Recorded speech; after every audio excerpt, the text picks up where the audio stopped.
So, today's episode is a little different because instead of talking about something, I decided to actually go and experience it. For a long time, I've seen people online talk about furries, sometimes with curiosity, sometimes with jokes, and sometimes with a lot of assumptions. But the one thing I rarely see is people actually asking furries what it means to them. So I thought, why not? Why not go to a furry convention and just listen? Slight smile in voice. No headlines, no stereotypes, no internet comment sections, just real conversations with real people. I asked them how they found the fandom, what keeps them coming back, and what they wish others understood about being a furry. And honestly, the answers were way more human than I expected. Gentle emphasis. So, in this episode, I'm going to share those conversations with you, because sometimes the best way to understand something is to hear it directly from the people living it. Before we start, I want to be clear about one thing. This isn't about stereotypes. This isn't about assumptions. It's about listening. I came to this convention to ask real furries real questions, not to judge, but to understand. So let's hear their stories, in their own words. All right, let's start simple. First of all, what's your name? And how long have you been part of the furry fandom? Hey, I'm Nova, and I've been a furry for about 4 years now. 4 years? Okay, yeah. That's long enough to really understand how this community works. So here's something I don't think people talk about enough. When you first joined the furry fandom, did you expect it to be just a hobby? Or did it turn into something more than that? Honestly, I thought it was just costumes and art. But it became a place where I felt accepted. I made friends here. I gained confidence. It stopped feeling like an interest and started feeling like a community. That's something I've been noticing all day. From the outside, people only see the suits. They don't see the friendships. They don't see how comfortable people are just being themselves. But standing here right now, you can actually feel it. Okay, last question. What's one thing about furries that you wish people stopped assuming and actually tried to understand? That it's not something to be afraid of. Most of us are just here to have fun, to create, to connect, and to enjoy something that makes us happy. Yeah, that's exactly why I wanted to do this. Because once you actually talk to people here, it stops feeling strange. It just feels human. Thank you for sharing that. All right, we're back with another guest. I'm Nixie, by the way, and I'm really excited about this one. So first things first, what's your name? Hey, I'm Kai, and I've been a furry for a little over 6 years now. 6 years. Okay, that's a solid amount of time. That means you've probably seen this community change a lot. So I want to ask you something a little different. When you tell someone you're a furry, what's the one thing you hope they don't misunderstand? What do you wish people understood right away? Honestly, that it's not about being someone else. It's about being more yourself. For me, this fandom helped me be confident. It gave me friends, and it gave me a space where I didn't feel judged. Yeah, that really stands out. Because from the outside, people focus so much on the costumes. They don't see the confidence. They don't see the friendships. They don't see how comfortable people feel here. All right, last question. If someone watching this is curious about the furry fandom, but still a little nervous to check it out, what would you tell them? I'd say take it slow. You don't need a suit. You don't need to know everything. Just be respectful, be curious, and you'll probably find some really nice people. That's honestly the perfect way to put it.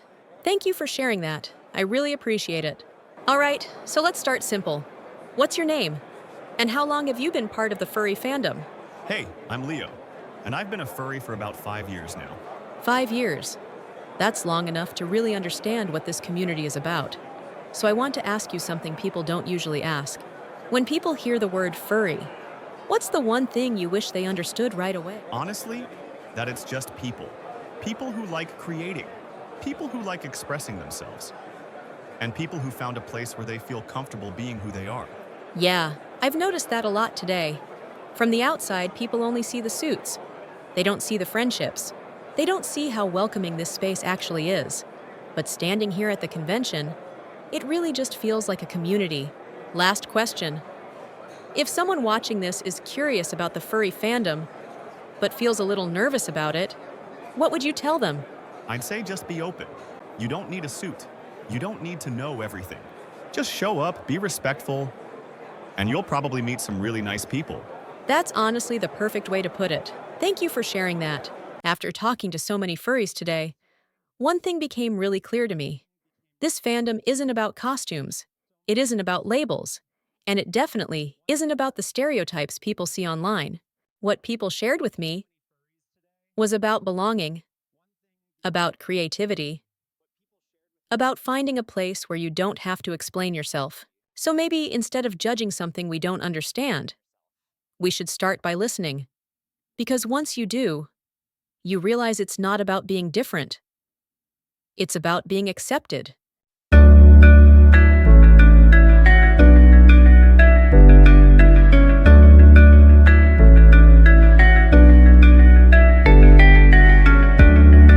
So, now that I'm back in the podcast set, I want to slow things down for a moment, because what you just saw wasn't planned drama. It wasn't scripted reactions. It was just people talking honestly about something they care about. A lot of times, when we hear about the furry fandom, we hear it through jokes, memes, or stereotypes. And the problem with that is, we never really hear from the people inside it. What I learned at the convention is that for most furries, this isn't about pretending to be something else. It's about expressing parts of themselves that they don't always feel safe expressing outside. For some people, it's art. For some, it's performance. For others, it's community. And for many, it's the first place where they didn't feel judged for being different. That idea of belonging isn't unique to furries. We all look for spaces where we feel accepted. Music communities, gaming communities, sports fans, creative spaces. The furry fandom just happens to express that in a very visual and creative way. And something else that stood out to me was how welcoming the environment felt. People hugged freely, they laughed easily, they supported each other without asking questions first. In a world where people are often scared of being judged online, that kind of openness is rare. You don't have to understand everything about a community to respect it, and you don't have to be part of something to listen to the people who are. So if this video did anything, I hope it showed you a side of the fandom that doesn't get shown very often. Not the stereotypes, not the noise, just people sharing their experiences. And honestly, I think listening like this makes all of us a little more human. Now I want to hear from you. If you made it this far, thank you for actually taking the time to watch. I'm genuinely curious. What did you think about the conversations you just heard?